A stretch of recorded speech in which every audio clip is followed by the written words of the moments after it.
bismillahi raxmaani raxiim. maanta waxaan ka hadli doonaa cashirkeeni garamarka ahaa ee taxanaha ahaa ee inoo socday.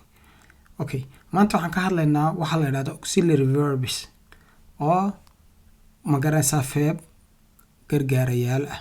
af Soomaali waxaa la yidhahdaa verb gargaarayaal. verbigu waa maxay? waa waxa dhacdada sheega. For example, the water, to go, to eat, to laugh, to sleep, waxyaalaha oo dhan waa verb.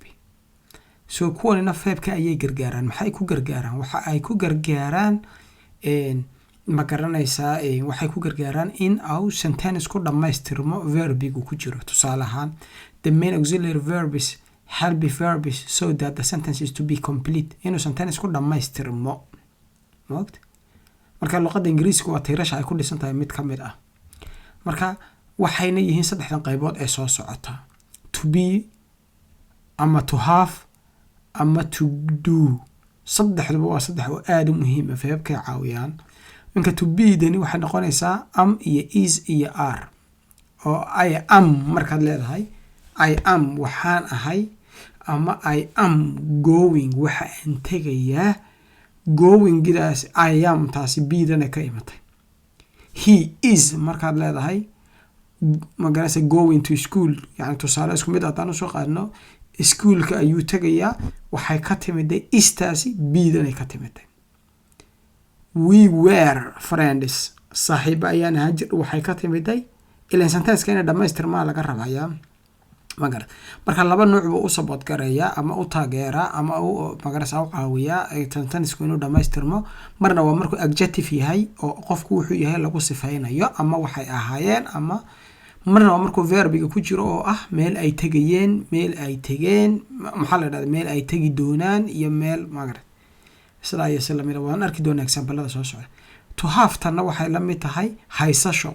I have waxaan haystaa. He has waxay ka timiday waa have-ta opposite-keyga oo waa singular. have-tu waa plural. plural waxaa la yidhahdaa jamaca. marka have haddaad weligaa aragtid we oo kale, we have waa jamac. weedii waa inaga, daydii waa iyaga, waa jamac. youdu waa idinka, marna waa adiga. iyadna labada marna jamac bay tahay, marna singular ayay tahay. iyo ma garanaysaa to do oo markaa he okay atana ku soo noqday. he has taas waxa ka timiday have iyay ma garanaysaa lamid ayay ka timiday. marka waxa weeye waxa haysashada. tanina waa to do oo waa qabashada. marka waxaan qabanayaa, waan arki doonaa iyadoo sentences oo ka noogu xiga. marka waa kuwan. to be marka waxa ka timaada ama ay ka farcanta am iyo is iyo are iyo was iyo were iyo being oo hadda ah, iyo being oo ahaa, iyo will be oo noqon doona. bal hadeeg waa ahaansho imika ah oo aniga ah. tusaalaha I am waxaan ahay. he is haddaad he ama she soo qaadatid, ama it oo xayawaanka loo isticmaalo, ama wixii hadee xayawaan keligii maaha waxaana ma garanaysaa aanan dad ahayn loo isticmaalo, waa is bay qaataan because waa singular. he waa singular, she waa singular oo yani waa wax qofka wax keliya, ama shay keliya, ama qof keliya. sheena waa qof keliya oo gabadh keliya. marka hina waa qof keliya oo nin oo keliya, maaragtay nin keliya. itna waa waxay noqotaa wixii intaa ka soo hadha oo xayawaan ah, ama waxay nafi ku jirin ah.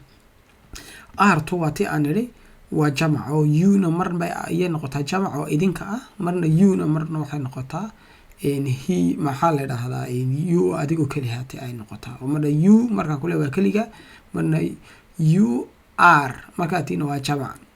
you are markaan kule marna adig keligaa baan ku sheegayaa. you are haddaan mar lahayna marna waxay ka noqotaa jamac. marka are bay youdu qaadataa. was-tuna waa istana ka timiday oo waa bastigeegii, oo was wuxuu ahaa. marka labadan marka eastern iyo amtan marka ay baaska tegaan labadooduba waxay noqdaan was. marka I was, I haddaan halkan soo gasho subject-gii was buu noqonaa, waxaan ahaa. she was waxay ahayd. he was wuxuu ahaa. marka saddexdan labadan was bay noqdaan bastigay. artu marka bastigeygu markay tahay were bay noqotaa. we were waxaan ahayn. they were waxay ahaayeen. she ma garanaysaa maxaa you were waxaad ahaydeen. you were good people, dad fiican ayaad ahaydeen. marka alright, yeah. laakiin you are a good people haddaan idhaahdo dad fiican baa tihiin imika weeyaan. marka beingina waa ahaanshaha oo waa wuxuu qofku yaho ma garanaysaa we are ma garanaysaa marka waa ahaanshaha imika. beingna waa wuxuu qofku ahaa oo marka half ama has ba halkan geli doonta hadhow toole. will beina waa wuxuu qofku noqon doono tusaale ahaan ama noqon doono ama tagi doono badee maarta. verbina way galaysaa, adjectivekana way galaysaa. haftana waa haysashadii. he has good manner dabeecad fiican ayuu leeyahay. we have good friend saaxiibo wanaagsan ayaan leenahay. we had a good friend saaxiibo fiican ayaan lahayn tusaale ahaan. we are having marka hadday jamac halka noqoto waa are tana soo galaysa. we are having good friend saaxiibo fiican ayaan yani isla nahay imika.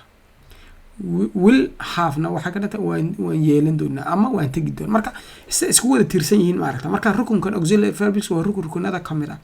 to do-na waa does oo he does wuxuu sameeyaa. she does waxay samaysaa. we do waxaan sameynaa. we did wixii aan samayn jirnay ama aan samaynay.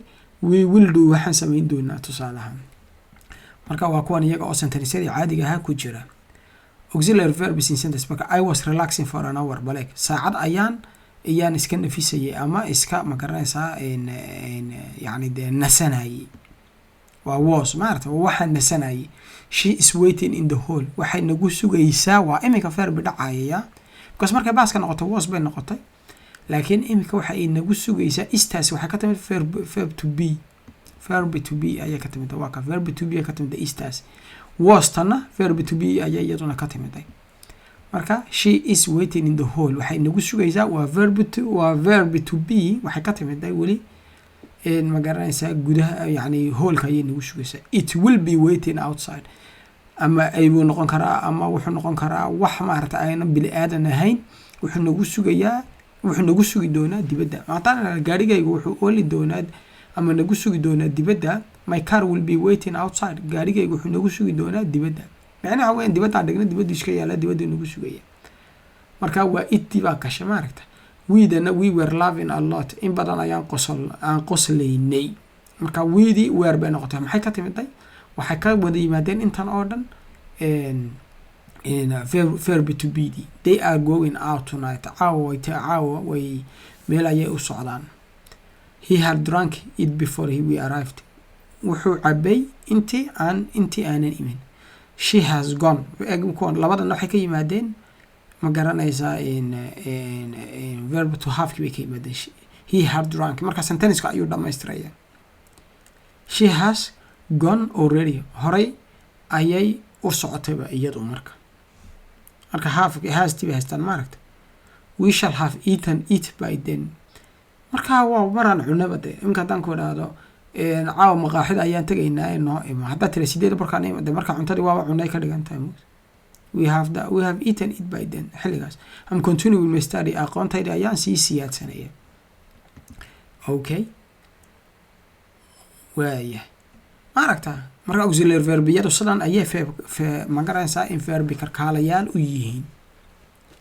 sentenceka ayay dhamaystiraan. marka haddaad aragtaan was iyo is iyo hadday yimaadaan iyo is iyo will be iyo were iyo have iyo had haddaa aragtaan waxay ka yimaadeen saddexdan oo ah maaragtay goboldhiga ama oo ah ma garanaysaa oo verb to be ah ama verb to have ama verb to do ah. okay hadda waxaan galaynaa English grammar marka personal pronounska waxa la yiraahdo. personal pronounska waxa la yiraahdo waa intan. they take the place of nouns waxay galaan meesha oo nounka magaca. iminka cali oo kale wuxuu galayaa ma garanaysaa kuwana mid qaadana. iminka cali oo kale he buu galayaa maaragtay. haddaan idhaahdo xaliimo oo kale waxay galaysaa shiiday soo galaysaa. haddaan idhaahdo ma garanaysaa aniga aydan baa soo galay. marka waxa weeyaan waxay galaan meelaha nounka. waxaa la idhaahdaa ama pronounka waxaa la idhaahdaa wixii magaca. pronounkuna waa waxa magaca bedela. marka pronoun iyo subjectna waa isku mid. verbiga ayay ku horeeyaan mar walba. marka aydu waa aniga, youdu waa adiga ama waa idinka, weedu waa inaga, theydu waa iyaga, heeduna waa isaga, sheeduna waa iyada, itna waa wixii aanan qof ahayn waxa kaloo doonu noqon kara imka waa kanday my name is Said Saidkana waa namekaygi waa magacaygii ma aragta waa magacaygii laakiin sentence-kan labaad in ku xijisiyo waa maxay waa sentence dhammaystiran ma aragta marka sentence-ka dhammaystirna isti waa tan verb to be bay ka timid ma aragta mar walba halkaas ay ku jiraysaa yacni way caawinaysaa moogta marka my name is Said magacaygu waa Said I am waa kaas haddaan idhaahdo ma garanaysaa halkii Said ayaa imika gashay oo nounka ahaa I am in the middle in the family يعني qoyska iyaga waxaan ugu jiraa kaalinta dhexe qaarna way iga waaweyn qaarna way iga yaryaryihiin this is my cousin kan waa in adeerkay he waa kaas wuxuu galay Ali aan odhan lahaa Ismaan aan odhan lahaa Cumar aan odhan lahaa waxay rabaan odhan lahaa yuhiidii soo gaabisay he is a teacher waa macallin here is my mother tan waa hooyaday hata she is a manager waa maamule agarate aydan waa tan pronounkii ayay timiday ma aragta ay xaggii hore I have one brother hal walaal ayaan lahay iyo saddex hablo oo and three sisters iyo saddex hablood oo ma garanaysaa in walaalahay ah they are